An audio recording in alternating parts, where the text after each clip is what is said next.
Rishikesh Advanced Pain Clinic. నొప్పి మాయం surgery దూరం. For appointments 9155515563. భజన చేస్తేనే జీవితం అనేది చంటన్న ఇచ్చిన ఒక స్టేట్మెంట్. భజన చేయాలి, ఇండస్ట్రీలో ఉండాలంటే భజన చేయాలి. వాళ్ళు నీకు ఏదైనా ఉండాలన్నా ముందుకెళ్ళాలని ఇది ఉండాలి. అది నాకు లేదు, నేను ఇక్కడ ఉండిపోయాను. దానికి యాక్సెప్ట్ చేస్తాను. ఉండొచ్చు. That's what I'm saying. నాకు తెలుసు భజన చేయాలి, మస్కా కొట్టాలి, ఇవన్నీ ఉన్నా కూడా నేను చేయలేను, ఎందుకంటే నాకు రాదు. అది ఆర్టిఫిషియల్గా తెలిసిపోతుంది శివ. ఇప్పుడు మన దగ్గరకు ఒకడు వచ్చి, అన్నా నువ్వు అస్సలు తోపన్నా, నీ కామెడీ అద్దరిపోద్దన్నా పడిపడి నవ్వుతా అంటే నాకు తెలుసు, అరే నా స్టాండర్డ్ ఏంటో నాకు తెలుసు, నువ్వు చెప్పేది పేకుతున్నావని నాకు తెలుసు. సో అర్థమైపోతుంది వీడు మస్కా కొడుతున్నాడు. ఆ మస్కా కూడా ఏంటి, కొంతవరకు రియలిస్టిక్గా ఉంటే ఓకే, అన్నా నీ బాడీ చూస్తే జిమ్ బాడీ, ఇక్కడ అర్థమైపోతుంది. ఇది ఎగ్జాజరేట్ చేసి చెప్తారు చూసారా, మనకు అర్థమైపోతుంది వీడు కొంచెం ఆర్టిఫిషియల్ క్యాండిడేట్, వీడితో దూరం ఉండదు. సో ఇదే థింగ్ మనం అవతలతో చేయొద్దు. ఇప్పుడు ఒక హీరో సినిమా ఫ్లాప్ అయింది అనుకుందాం, మనం వెళ్ళి అద్దరిపోయింది సార్ సినిమా, అద్దరిపోయింది అన్నా, అసలు నువ్వు నెక్స్ట్ అది ఇది అని చెప్తే వాళ్ళకి తెలియదు ఆ సినిమా పోయింది, వీడు ఏదో పేకుతున్నాడని. అప్పుడేంటి, మన గురించి మన జెన్యూనిటీ గురించి వాళ్ళకు ఒక డౌట్ క్రియేట్ అవుతుంది. ఎందుకు చేయడం, అట్లాంటి విషయాల్లో నేను చెప్పకుండా ఉండడం ప్రిఫర్ చేస్తా. అబద్ధం చెప్పి వాళ్ళని కన్విన్స్ చేసి మోసం చేయడం కంటే ఐ రాదర్ కీప్ క్వైట్. నిజంగా బాగుండి నిజంగా ఎక్స్ట్రాడినరీ అనిపించినప్పుడు వెళ్ళి చెప్తా. అది మస్కా కదా, అలా వాళ్ళకి కూడా తెలుస్తుంది జెన్యూన్.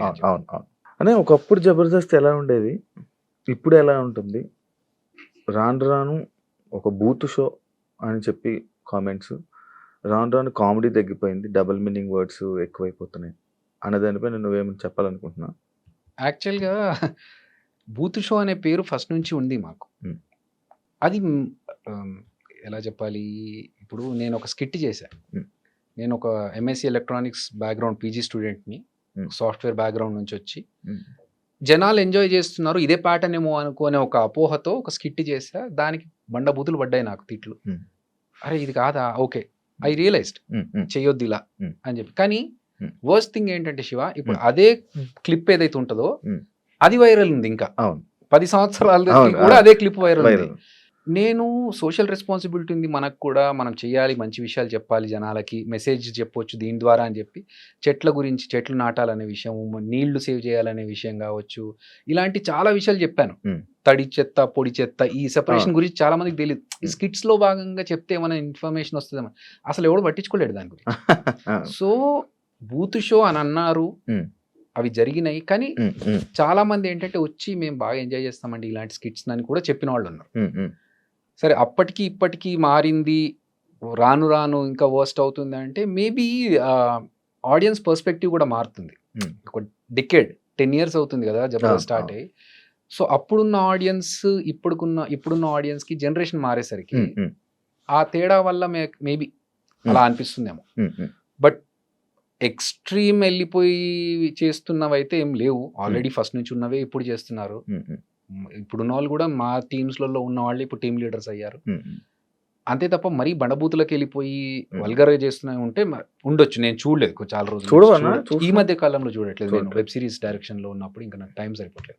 ప్రోమోస్ వరకు చూస్తున్నాను కానీ అక్కడికి వెళ్ళి చూసే టైం దొరకట్లేదు. కాకపోతే ఇంకొక విషయం శివ, ఇప్పుడు కొన్ని పాత సినిమాలు వస్తూ ఉంటాయి, ఆ పాత సినిమాలో హీరో హీరోయిన్ మాట్లాడుకున్న డబుల్ మీనింగ్స్ గురించి మీమ్స్ వస్తూ ఉంటాయి. ఇప్పుడు రీసెంట్ గా వైరల్ అవుతున్నాయి. అరే మనము 10 ఏళ్ల కింద మనము మాట్లాడిన మాటలు, ఇప్పుడు 5 ఏళ్ల కింద మాట్లాడిన మాటలు, ఈ పెద్ద పెద్ద హీరోలు, పెద్ద పెద్ద స్టార్స్ అప్పుడు వీళ్ళు మాట్లాడినప్పుడు దాని గురించి ఎవరు అనలేదు, క్వశ్చన్ చేయలేదు. తర్వాత మనం ఏదో బచ్చగలం. ఇప్పుడు వాళ్ళ ముందు స్టాండర్డ్కి మన స్టాండర్డ్ ఎంత, వాళ్లే మాట్లాడినప్పుడు అబ్జెక్షన్ పెట్టలేదు ఆడియన్స్, ఇప్పుడు ఎందుకు దీని మీద పడుతున్నారు, దీని వంటి బూత్ షో అంటున్నారు అనేది ఒక చిన్న బాధ అంతే. అని జబర్దస్త్ వాళ్ళు చేసినంత వరకే, దాని తర్వాత దాని అందులో ఉన్న వాళ్ళని వెనక బ్యాడ్ మాట్లాడుకోవడం కానీ, లేకపోతే ఏది పడుతుంది మన గురించి స్ప్రెడ్ చేసి మన తీసేయడం, అలాంటివన్నీ జరుగుతూ ఉంటాయి. అండ్ ఇంకోటి, మనకి వాళ్ళు సపోర్ట్ ఏమి ఉండరు, వాళ్ళు చేసినంత వరకే మనతో ఉంటారు, అది అయిపోయిన తర్వాత వాళ్ళు ఎవరో మనం ఎవరో ఉన్నట్టు ఉంటారు అన్న స్టేట్మెంట్కి నువ్వు ఏం చెప్తావు? చెంట అన్నాడా? సరే, ఇండస్ట్రీలో ఫ్రెండ్స్ అనే వాళ్ళు ఉండరు. నేను 22 సంవత్సరాల నుంచి ఉన్నాను ఇండస్ట్రీలో. ఫ్రెండ్షిప్ ఫ్రెండ్స్ అనేది చాలా rare case scenarios in the industry, film industry. ఎందుకంటే ఒక సినిమా చేస్తున్నప్పుడు ఆ కంపానియన్షిప్ ఎలా ఉంటుందంటే, ఆ వారం 10 రోజులు ఒక అరకులో షూటింగ్ జరుగుతుంది అనుకోండి. అప్పుడు you are my best friend, ఎందుకంటే ఇంకా వేరే ఎవరు ఉండరు అప్పుడు. సో అప్పుడున్న ఫ్రెండ్షిప్ వేరు. కానీ అదే లైఫ్ లాంగ్ కంటిన్యూ చేయాలని అవతల వాళ్ళు ఎక్స్పెక్ట్ చేస్తారు కదా, దట్ వోంట్ హ్యాపెన్. ఎందుకంటే వీళ్ళు నెక్స్ట్ సినిమాకి వెళ్ళినప్పుడు అక్కడ ఇంకో ఫ్రెండ్ దొరుకుతాడు. సో ఇది రొటేట్ అవుతూ ఉంటుంది. ఎవరి పనులు వాళ్ళకే ఉండి, ఎవరు బిజీ వాళ్ళకే ఉంటుంది. సో అవతల వాళ్ళకి హెల్ప్ చేయడం అనేది ఒక రేంజ్ వరకు ఓకే. ఫర్ ఎగ్జాంపుల్ ఇప్పుడు నువ్వు వచ్చి, అన్న నాకు ఇది ఒక చిన్న విషయం ఉంది, నాకు ఒక సజెషన్ కావాలి, ఒక హెల్ప్ కావాలి, ఇది ఇది అన్నాను అనుకో, నా వల్ల ఎంత అవుతుందో అంత చేయగలుగుతాను. నా అంతకు నేనే వచ్చి నీ దగ్గరికి ఏంటి నీ పొజిషన్ అనే వాళ్ళే చాలా తక్కువ మంది ఇండస్ట్రీ.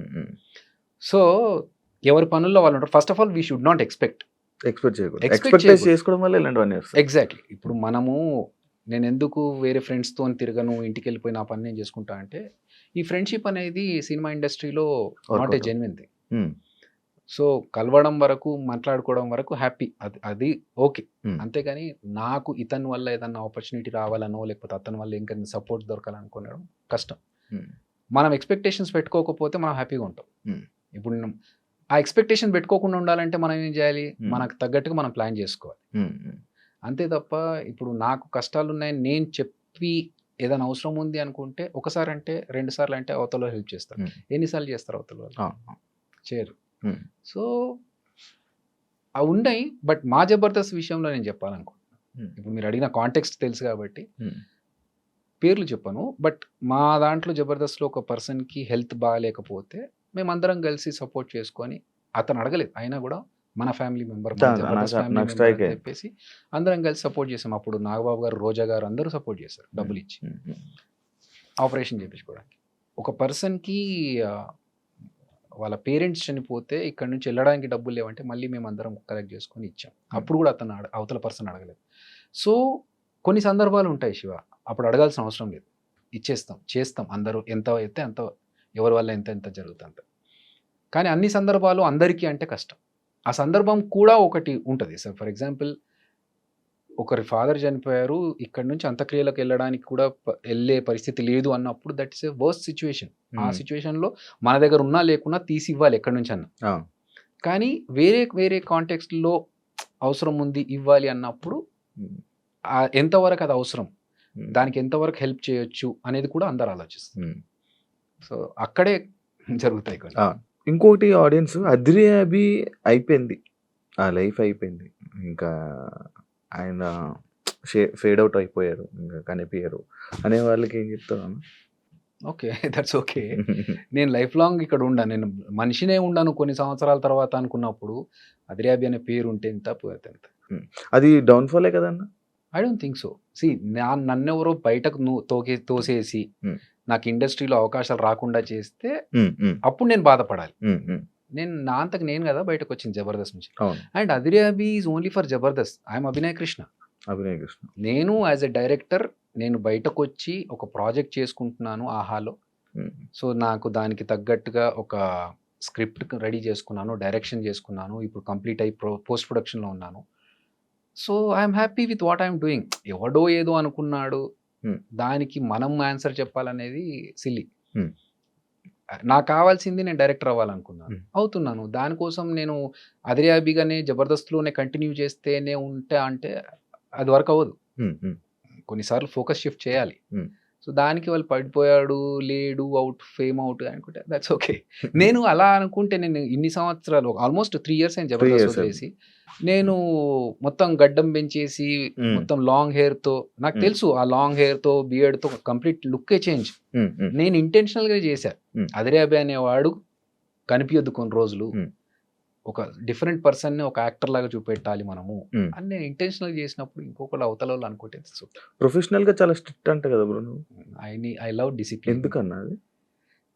నాకు వచ్చింది స్కూల్ డేస్ నుంచి, నాకు డిసిప్లిన్ వచ్చింది. అలా ఉంటే కరెక్ట్ అనిపించింది. కానీ అది ప్రతిసారి పనికిరాదు అని అంటారు నాకు. ఓకే, ఇండస్ట్రీలో దట్స్ ఓకే. సి డెఫినెట్లీ ఇప్పుడు మనము, నేను టీమ్ లీడర్గా ఉన్నప్పుడు నా టీం షార్ప్ 7 అంటే 7కి వచ్చేయాలి. రాకపోతే I can take action as a team leader. But నేను ఇంకొకరి దగ్గర పనిచేస్తున్నప్పుడు if I expect the same thing from other person, అతను రాకపోతే నేను అతని దగ్గర యాక్షన్ తీసుకోలేను కదా. బట్ ఒక 2 సార్లకు 3 సార్లకు అతనికి తెలుస్తా అరే వీడు 7:87కి వచ్చేస్తున్నాడు, నేనే కొంచెం లేట్ వస్తున్నాను, అయితే నేను ముందన్న రావాలి లేకపోతే వీడికి లేట్గానే రమ్మని చెప్పాలి, మనం ఎంత పని కరెక్ట్గా చేస్తున్నాం, ఆ టైంకి వచ్చిన వాల్యూ ఏంటనేది మనం మెయింటైన్ చేస్తే చాలు. అవతల వాళ్ళు మనకు సేమ్ రిఫ్లెక్షన్ ఇచ్చినా లేకపోయినా మనం ప్రాపర్గా ఉండాలి టైంకి అనేది నా ఫీలింగ్. ఇప్పుడు సడన్ గా డైరెక్షనా లేకపోతే ఫస్ట్ నుంచి అనుకునే నేను చాలా రోజుల నుంచి అనుకుంటున్నాను. ఈవెన్ జబర్దస్త్లోకి రాకముందు నుంచే నా ప్లానింగ్ ఉండింది, డైరెక్షన్ ప్లానింగ్ ఉండింది. ఆల్రెడీ ఒక 2 స్క్రిప్ట్స్ పెట్టుకొని అప్పుడు అప్రోచ్ అయ్యాను. ఆల్మోస్ట్ లాస్ట్ ఇంకా బడ్జెట్ అప్రూవ్ అయ్యే స్టేజ్లో అది హాల్ట్ అయిపోయింది. దాని తర్వాత ఇంకా సర్లే ఇట్లా అయితే కాదు, కొంచెం విల్ ట్రై సంథింగ్ ఎల్స్. మధ్యలో వేణన్న కూడా సినిమా బలగం సినిమా తీసుకొని రావడం జరిగింది. రైట్, అది బాగా సపోర్ట్ అని మీ అందరికి ఒక బూస్టప్ అనుకుంటా. 100%. ఎందుకంటే అంతకు ముందు మేము జబర్దస్త్ ఆర్టిస్టులు అని చెప్పేసి వెళ్ళి డైరెక్షన్ చేద్దామని అనుకుంటే, మీరు యాక్టర్స్ కదా, మీరు జబర్దస్త్ కామెడీ చేసుకునేటోళ్ళు మీరేం డైరెక్షన్ చేస్తారన్నారు.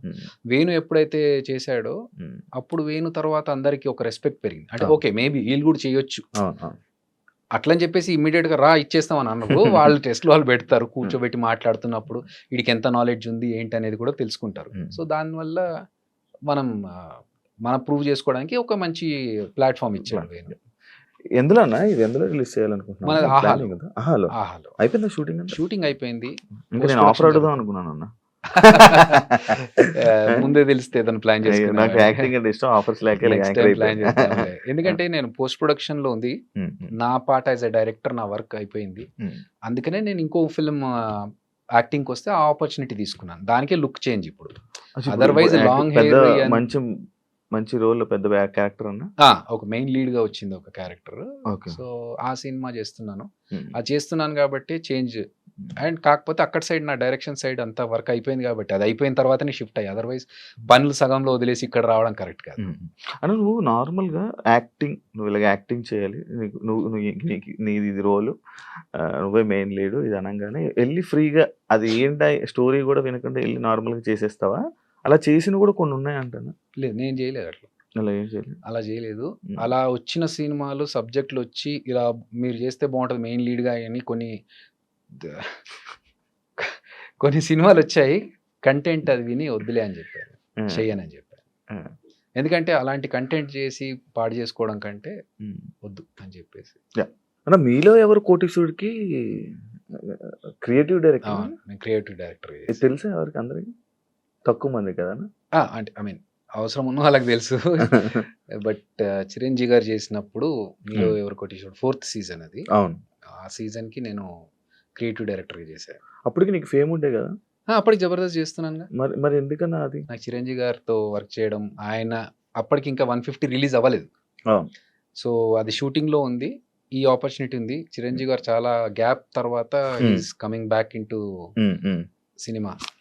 సో ఆ టైంలో ఈ ఆపర్చునిటీ వచ్చినప్పుడు నేను ఎట్లా మిస్ చేసుకోవాలి? నేను ఇంకా మీరు అడిగారా? వచ్చిందో నాకు ఇది రిక్వైర్మెంట్ ఉందని తెలిసింది క్రియేటివ్ డైరెక్టర్ గా. నేను if you are okay then I can work అని చెప్పేసి ఇంటర్వ్యూ జరిగింది. ఇంటర్వ్యూలో వాళ్ళకు నేను ఒక పీపీటీ షేర్ చేసి అవన్నీ చేసాను. ఆల్రెడీ కార్పొరేట్ స్టైల్లో వర్క్ చేసుకున్నాను కాబట్టి సో వాళ్ళకి అది నచ్చి తర్వాత వాళ్ళు నన్ను తీసుకున్నారు. తర్వాత చిరంజీవి గారికి ఇంట్రడ్యూస్ చేసినప్పుడు చూశాను ఈ అబ్బాయిని అంటే, సార్ నేనే సార్ అభి అంటే, నువ్వేంటి ఇక్కడ డైరెక్షన్ డిపార్ట్మెంట్ క్రియేటివ్ డైరెక్టర్? నాకు ఇంట్రెస్ట్ సార్, మీతో కలిసి వర్క్ చేస్తే హ్యాపీగా ఉంటుంది. అంటే అదే కాకుండా బాహుబలి మూవీ టైంలో రాజమౌళి గారితో వర్కింగ్ ఎక్స్పీరియన్స్ ఏంటన్నా? చాలా వాస్ట్ ఎక్స్పీరియన్స్ అది. నేర్చుకోవడానికి చాలా ఉంది అక్కడ. ఫస్ట్ ఆఫ్ ఆల్ డిసిప్లిన్ అనేది అక్కడ నాకు ఇంకా స్ట్రాంగ్ అయింది. అంటే ఒక స్టేజ్కి వచ్చిన తర్వాత ఆయన కూడా, రాజమౌళి గారు కూడా అంత పర్ఫెక్ట్ టైమింగ్ మెయింటైన్ చేస్తూ ఒక పద్ధతి వెళ్తున్నారు అన్నప్పుడు మన బతుకు మనం ఎందుకు చేయకూడదు ఇలాగే? అంత సక్సెస్ అవ్వాలంటే ఆ డిసిప్లిన్ ఉండాలేమో, అది ఇంకా మనం గట్టిగా పెట్టుకోవాలి కదా అని చెప్పేసి. ఆయన దగ్గరికి వెళ్ళడం ఓన్లీ డైరెక్షన్ నేర్చుకోవడానికి వెళ్ళారా? డైరెక్షన్ నేర్చుకోవడానికి. అని ఆయన పరిచయం కదా, మరి ఆయన మూవీ ఆఫర్ కానీ అడగడం కానీ అలాంటివి ఏం చేయలేదా మీరు? ఆయన అడగడం లేదు. అంటే నాకు అదృష్టం ఏంటంటే, నేను రాజమౌళి గారు ఈగ సినిమా చేస్తున్నప్పుడు కంటే ముందు నుంచే పరిచయం. అంటే ఎలా అంటే, రవీంద్ర భారతిలో నేను ఒకసారి స్టేజ్ ప్రోగ్రామ్ చేశాను. కీరవాణి గారు దానికి గెస్ట్గా వచ్చారు. అది చూసి ఆయన ఫుల్గా ఇంప్రెస్ అయిపోయి నా డాన్స్ ఇమిటేషన్ చూసి, నాకు dance imitation Limca book of records ఉంది. సో ఆ డాన్స్ ఇమిటేషన్ కీరవాణి గారు చూసి వెళ్ళి ఇంట్లో డిస్కషన్లో, అరే ఒక ప్రోగ్రామ్కి వెళ్ళి వచ్చాను, ఒక అబ్బాయి భలే చేశాడు అని చెప్తే, అవునా అని చెప్పేసి నా ఫోన్ నంబర్ ఏం లేవు వాళ్ళ దగ్గర. వాళ్ళు ఎంక్వైరీ చేయించి అబ్బాయిని పిలిపించండి అని ఒక 3-4 రోజులు అయిన తర్వాత అప్పుడు నేను వస్తే అప్పుడు పిలిచి మాట్లాడి, నీ గురించి చాలా గొప్ప చెప్పాడు మా పెద్దన్న, ఏదో ఒకసారి చూపెట్టు నీ పర్ఫార్మెన్స్ అంటే అప్పుడు చేశారు. ఇంకా వాళ్ళు ఫుల్గా ఎంజాయ్ చేశారు. ఇంకా అక్కడి నుంచి వాళ్ళతో పరిచయం పెరిగింది. తర్వాత యమదొంగ టైంలో వాళ్ళ ఆడియో ఫంక్షన్కి నాకు కొన్ని సలహాలు అడిగారు. ఈగ టైంలో ఆ మ్యాస్కెట్ ఆడియో ఫంక్షన్లో ఒక మ్యాస్కెట్ ఉంటుంది ఈగలాగా, ఆ ఐడియా డిస్కషన్లో నేను ఐడియా చెప్పింది నేనే. సో అట్లా పరిచయం ఏర్పడింది. ఇప్పుడు నేను వెళ్ళి సార్ నాకు ఒక ఆపర్చునిటీ ఇవ్వండి యాక్టింగ్కి అంటే, ఫస్ట్ ఆఫ్ ఆల్ రాజమౌళి గారి సినిమాలో ఎలా ఉంటాయో తెలుసు, హీరో విలన్ తప్ప ఇంకా మిగతా వాళ్ళ క్యారెక్టర్స్ ఎలా ఉంటాయి. మనకున్న దీనికి మనం వెళ్ళి ఏదో అడిగి ఎందుకు ఇబ్బంది పెట్టడం, నేను చెప్పా కదా వాళ్ళకు. అలాగే వాళ్ళు కూడా ఈగలో ఒక కానిస్టేబుల్ క్యారెక్టర్ ఉంటుంది, అరే దీనికి వీడైతే బాగుంటుంది కదా అని చెప్పి నన్ను పిలిపించి ఈ క్యారెక్టర్ ఉందిరా చేసేయి అన్నారు. హ్యాపీగా వెళ్ళి చేసుకొని వచ్చా. తర్వాత బాహుబలిలో అలాగే అసిస్టెంట్ డైరెక్టర్గా వర్క్ చేస్తున్న టైంలోనే పిలిచి ఒక క్యారెక్టర్ ఉంది వెళ్ళి గెటప్ వేసుకొని రా అన్నారు. ఏం అర్థం కావట్లేదు. సో వాళ్ళు ఇచ్చారు, ఇచ్చిన దాన్ని నేను ఏమంటారు మహాప్రసాదం లాగా తీసుకున్నాను. ఆ చిన్న చేసిన 1 డైలాగ్ క్యారెక్టర్ అయినా కూడా నాకు ఉండిపోయింది లైఫ్లో. చిరంజీవి గారు కూడా గుర్తుపెట్టుకొని చెప్పారు, బాహుబలిలో చూసానయ్యా నీ సెకండ్ టైం కదా నువ్వు మళ్ళీ బాహుబలికి ప్రభాస్ తోని మళ్ళీ చేయడం. కరెక్ట్, బాహుబలిలో. కాకపోతే ప్రభాస్ అన్న కాంబినేషన్ లేదు, బట్ మాట్లాడారా? అయ్యో రెగ్యులర్ గా పక్కనే కదా అసిస్టెంట్ డైరెక్టర్ ఉన్నప్పుడు ఇంకా అదే మాట్లాడడం అవన్నీ గుర్తున్నాయా? గుర్తుందా? రాగా ఫస్ట్ చూడగానే నువ్వేంటి ఇక్కడ డైరెక్షన్ ఆర్టిస్ట్ కదా నువ్వు, నాకు ఇష్టం అన్నా. సరే మన వాళ్ళంతా ఎలా ఉన్నారు, ఇంకా అన్ని డిస్కషన్స్ అయిపోయిన తర్వాత ఇంకా అప్పుడు రిహార్సల్స్ వాళ్ళంతా చేస్తుంటే పక్కన కూర్చొని ఏంటి ఎవరెవరు ఏ టైంకి వస్తున్నారు, ప్రాక్టీస్ ఎలా చేస్తున్నారు అంతా నేను మానిటరింగ్ చేయాలన్నట్టు. ఏం అనిపిదా అన్న, అరే నేనేంటి ఇలా చేయడం అని? మనకి ఇష్టం ఉన్న వర్కే కాబట్టి మనం చేస్తాం. సో దానికి అనిపించడం అనేది పెట్టుకోదు మైండ్లో ఫస్ట్ ఆఫ్ ఆల్.